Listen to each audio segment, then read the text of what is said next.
আমি জানি না যারা ছেড়ে যায় তারা ভালো থাকে কিনা, তবে যারা ফিরে আসে তারা ভালো থাকে না।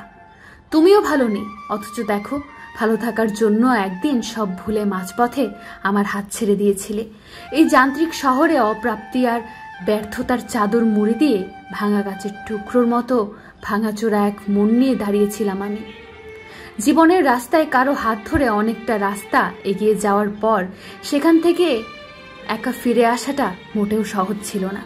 সেদিন নিজেকে অপ্রয়োজনে কোনো এক বস্তু মনে করেছিলাম। ভাঙা বুকের যন্ত্রণা জমানো বিস্ফোরণের দীর্ঘশ্বাসে আমি হয়েছিলাম উন্মাদ। তোমাকে হারানোর শোকে হয়ে গেছিলাম কঠিন এক পাথর। সেদিন সেই কঠিন পাথরের ঘর্ষণে কেঁপে উঠেছিল আমার হৃদয়। তুমি হারানোর আর্তনাদ ভারী হয়েছিল আমার শহর। এখনো রোজ রাতে প্রিয় হারানোর আত্মচিৎকারে আমি একাকার হয়ে যাই। পারিনি আজও তোমাকে ভুলে যেতে। ইচ্ছে করে আবার ফিরে যাই, ভুলে যাই সব ব্যথা, আবার নতুন করে শুরু করি। কিন্তু এবার যখনই তুমি আমার চোখের দিকে তাকাবে তোমার খুব কষ্ট হবে, আর তোমার অপরাধ বোধ চোখের দিকে তাকাতেই আমি পারবো না বলেই আমার আর ফেরা হবে না। থাক না কিছু কষ্ট একান্তই নিজের, পড়ে থাক না আমার শূন্য বুকে। কলম আঁকড়ে বাঁচতে শিখে গেছি আমি, তুমি আরো উদাহরণ হিসাবে এসো না। জীবনের রাস্তাটা হয়তো সহজ না, তবুও চলতে হয়। কাউকে ভালো রাখতে হয়, কাউকে ভুলে থাকতে দূরে যেতে হয়। সেদিন তুমি পর হয়ে গিয়েছিলে, আজ আমি হয়ে গেলাম পর। তুমি অন্য কারো সঙ্গে বেঁধো ঘর। কাউকে ভালো রাখতে কখনো দূরে যেতে হয়, মাঝে মধ্যে থেমে যেতে হয়। যা কিছু হয়েছে সব ভুলে সামনের কথা চিন্তা করতে হয়।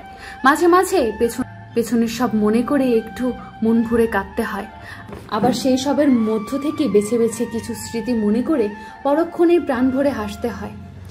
সবসময় সবাইকে এটা দেখানো দরকার নয় যে আমি অনেক ভালো আছি, বরং তাদের এটা দেখানো দরকার যে হ্যাঁ আমি ভালো থাকতে পারি। নিজের ভালো থাকার মন্দ থাকার দায়িত্বটা একটা সময় নিজেকেই নিতে হয়।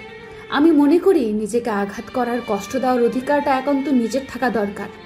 এই অধিকারটা অন্য কারোর ওপর পড়লে নিজের জীবনে যেন কোনো মূল্যই থাকে না। একজন তখনই আঘাত করতে পারে যখন তাকে সেই অধিকারটা দেওয়া হয়। এই যেমন ধরুন, একজন অপরিচিত মানুষ অবহেলা করলে বা আঘাত দিয়ে কথা বললে আপনার ততটা কষ্ট লাগবে না যতটা না কষ্ট কাছের কেউ দিলে কষ্ট হবে। একটা সময় আপনি অপরিচিত মানুষটির কথা ভুলে যাবেন, মন থেকে মুছে যাবে, কিন্তু কাছের মানুষের দেওয়া আঘাত আপনি ভুলতে পারবেন না। এই অধিকারটা আমরা অপরিচিতদের দেই না, পরিচিতদেরই দিয়ে থাকি। তাদের কাছে আমরা অসহায় হয়ে পড়ি, চাইলেও কিছু করতে পারি না। এই জন্যই এই ভালো থাকা মন্দ থাকার অধিকারটা নিজের রাখা উচিত।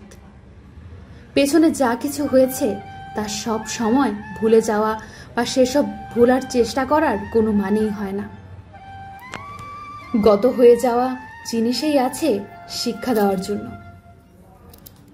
নিজের সাথে নিজের পরিচয়, নিজের সামর্থ্য যোগ্যতা বোঝানোর জন্য। হ্যাঁ, এটা স্বাভাবিক যে গত হয়ে যাওয়া কিছু ঘটনা ভীষণভাবে কষ্ট দেয়, তবে মাঝে মাঝে পেছনে ফিরে তাকিয়ে বলা উচিত যা কিছু হয়েছে তা আসলেই দরকার ছিল।